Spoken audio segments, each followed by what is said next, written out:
everybody, it's Ryan. Welcome back to How Farms Work. In this video, I'm going to be showing you guys how to operate an Earthmaster 3000 vertical tillage tool. As many of you will know, we've been running this Earthmaster 3000 VT for the last 5 to 6 years now, and I feel like I know it pretty well, so I can walk you guys around it, talk about what situations we're using this Earthmaster in, and what you might want to use a VT for. Let's get started. We've got the VT on the 8235R. I actually did a how to operate video on this tractor several years ago, and that's also on our channel, so you can go check that out if you'd like. But today we're going to be focusing on the Earthmaster 3000 vertical tillage tool itself, and I'm going to be showing you guys how to operate it. So what you want to use a VT for is typically in situations where you're looking to do minimal tillage, or min-till as we like to call it. So in a min-till situation, what you're trying to do is mostly just chop, size up those corn stalks to get the decomposition process going, to break down those corn stalks so that you can go ahead and just plant right into it in the following year. So on a typical year, what I typically do when I'm running this VT as a true vertical tillage tool is I will follow corn in the fall, and I will run over the corn stalks to try to incorporate them. Try to minimize the amount of disturbance to the soil, and that is what a VT is actually for, is to just pretty much just get those stalks down and get them incorporated so that they'll start decomposing. So what we're doing right now is more of a disking situation. What I really like about this Earthmaster is that it's really versatile. We use it for disking down the chiseled ground in the spring to help level the ground out, and it actually does a really good job. It's not a true disc, and the difference between a VT, this VT, and a typical disc is a few things which I'm going to explain to you guys shortly.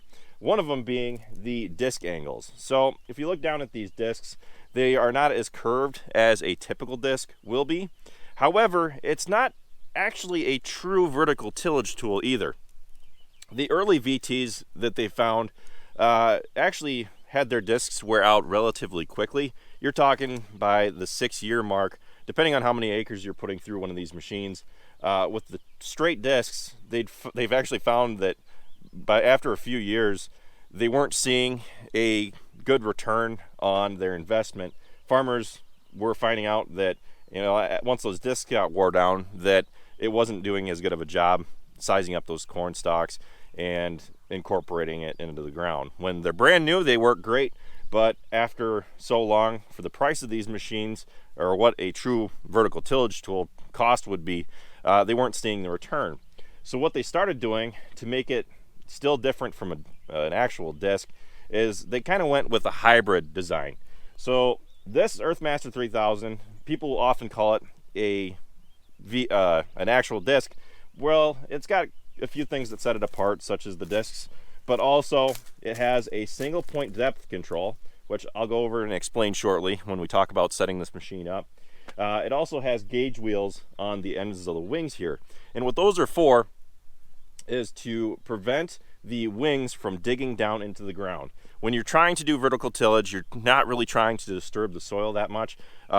Right in this situation, right now we're in more of a disking situation, so I've got it set down lower. And this is what I talk about when I say that this thing is really versatile, because with the rolling baskets on the back, the reason that you have these rolling baskets back here is in a vertical tillage situation, for the amount of dirt that you do disturb, what you're trying to do is pack that dirt back down, because you don't want that topsoil to erode away, to blow away. You're still trying to keep that compaction. You're just trying to size up the corn stalks. Well, what the rolling baskets are also really good for is also pressing back down the dirt in the spring when you're trying to level out chiseled ground. But they also break up large clods of dirt as well. And we found that it works really well for seed bed prep. We have been talking about possibly getting a soil finisher in the spring for this job, so that we can go back to using the VT as a true VT as it was designed, because it does do a really good job. And for the amount of acres that we run over in the spring, although the blades are curved to prevent the wear of the points.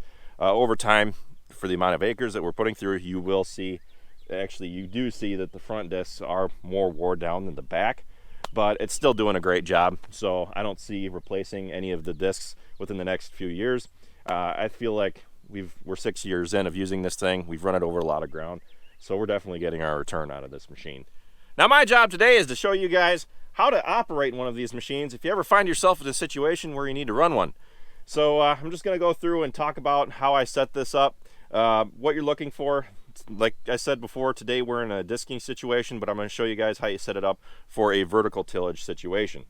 So the very first thing that you look at when you get out to the field with one of these machines, if it's fully been serviced, you've gone through and greased the machine, you haven't over greased the wheel hubs, found that one out the hard way. Otherwise, the machine is totally ready to go. So the first thing you're going to do is pull out into the field, spread out the wings, and drive about 10 feet into the field that you're going to be working on. And you don't want to totally drop it down, because you might end up with a field that looks something like this, where it's totally tilled up. If you're trying to VT a field, you really don't want to dig down in. You're just trying to size up the corn stalks.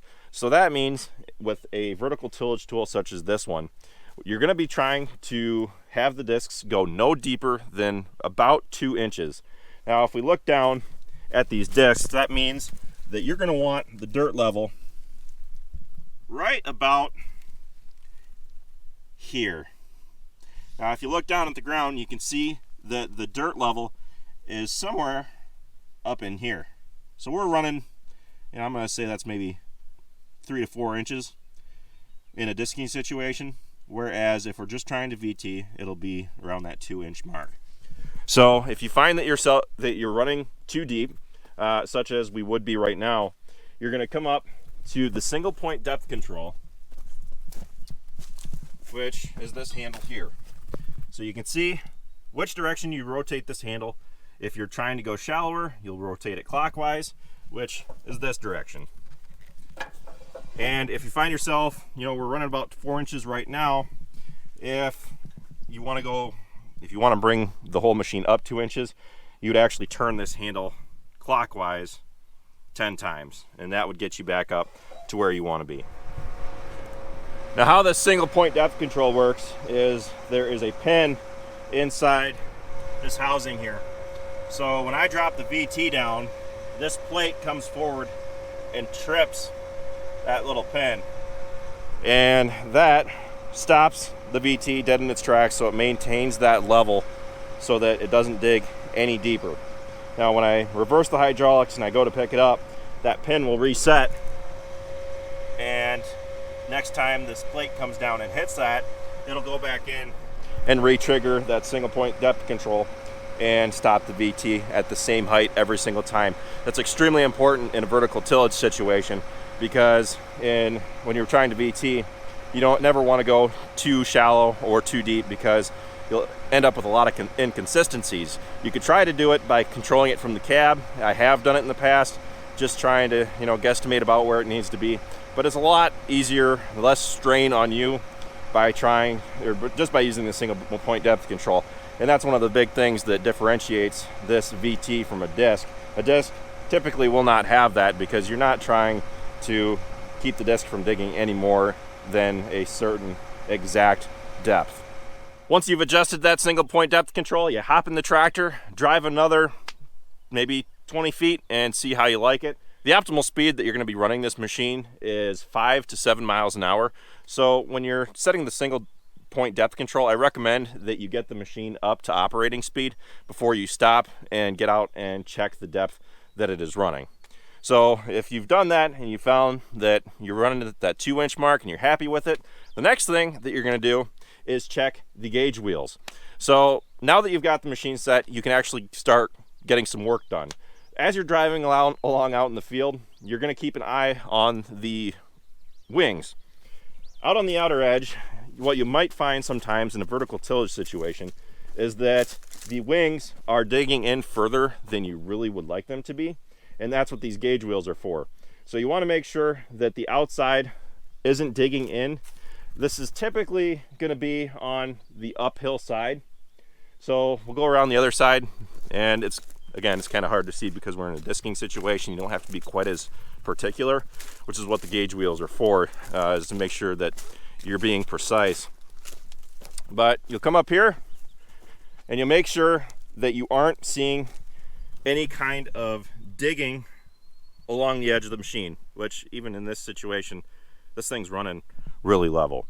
What we actually did was we took a tape measure and measured this arm here to make sure that it's the same on both sides, and for us it's running really good.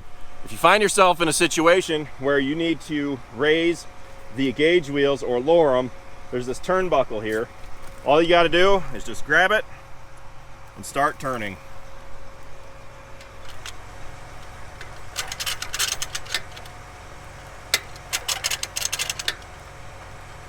Now that we've got the gauge wheels set, another thing that you're going to want to keep an eye on is the rolling baskets back here. We've never had to adjust these, but you always want to make sure that you aren't too tight with these springs. You want to make sure that it's compacting the soil and it's breaking up those clods how you want. You don't want it pressing too firmly into the soil, but you want to make sure that they're actually making contact on the other hand as well. So we can tell that this machine is running good. All of the rolling baskets are set evenly. There isn't one that's pressing harder than the others. Everything is good there. So now we can hop in the machine, and really the only thing that we really have to check now is the angle or the pitch on the unit. So we can adjust the pitch of the machine forward or backward to dig in the blades either more on the front or the back of the unit. This is important because in a vertical tillage situation, you want the machine to be running as level as possible. So by adjusting more weight on the front or back, you can make sure that you're running 2 inches deep on both the front and back discs, which is something that, again, you're going to have to get out and look to make sure that it's running how you want it to be. We're going to hop in the unit. I'm going to do another pass, talk about the machine a little bit more, and that's pretty much it for this video. Now we're in the machine and we can get started. So as you're going along in a vertical tillage situation, you want to make sure that you're adjusting the gangs so that you're running evenly. Now that we're in a disking situation, however, I can use that adjustment to move the dirt how I see fit. And this is where it really comes in handy, because I want to make sure that the dirt is being moved evenly. I don't want to be moving the dirt too heavily from the outside in or from the inside out, because what that can cause in the long run is ridging. However, one thing that I found is that this machine does like to run a little bit heavier on the front, so it's okay to put a little bit more weight on the back. And what that does is that it also puts weight on the rolling baskets on the back. So depending on the situation and how wet the dirt is, how much moisture there is out there, it really works good for adjusting it. If you're getting a lot of clods, it really helps to break them up depending on the soil type. Sometimes I will get into situations where it's more of a clay type soil and I have to put all my weight on the back gangs to try to break up those clods, and it works really well. So now we're going to get started. That's pretty well how you operate a vertical tillage tool.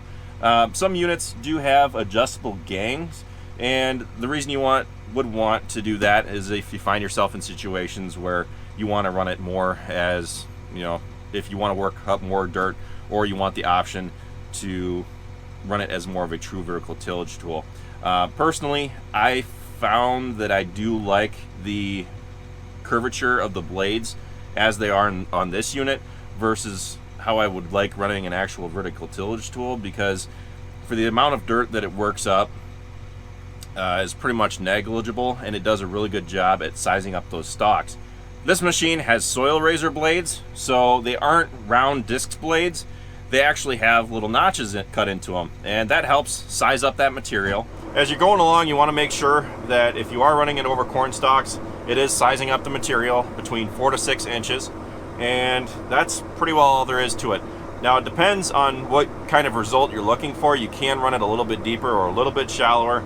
I've found that I do tend to run it a little bit on the shallow side when we are doing a true vertical tillage situation. I try to make sure that there isn't any dirt being kicked up by the blades just by keeping an eye on them. You can definitely tell when you're going too deep and it starts throwing the dirt. That's not really what you're looking for. You just want to break up the stalks.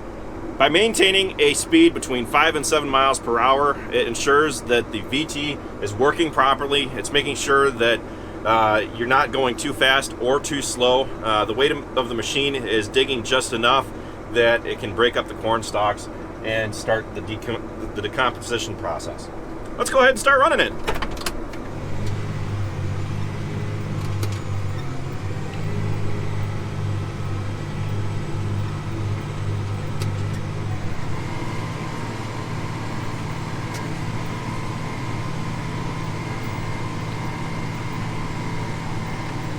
Now that's all, folks. If you enjoyed this video, be sure to let me know down in the comment section if you'd like to see more.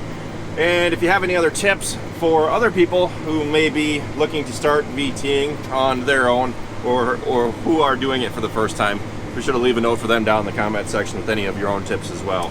That's pretty much it for this video. Thanks for watching, guys. Be sure to check out all of our other videos. Be sure to like, comment, and subscribe. And be sure to follow us on Facebook, Instagram, Twitter, and Snapchat. And if you enjoyed this video, be sure to tell your friends how farms work. I'll see you next time.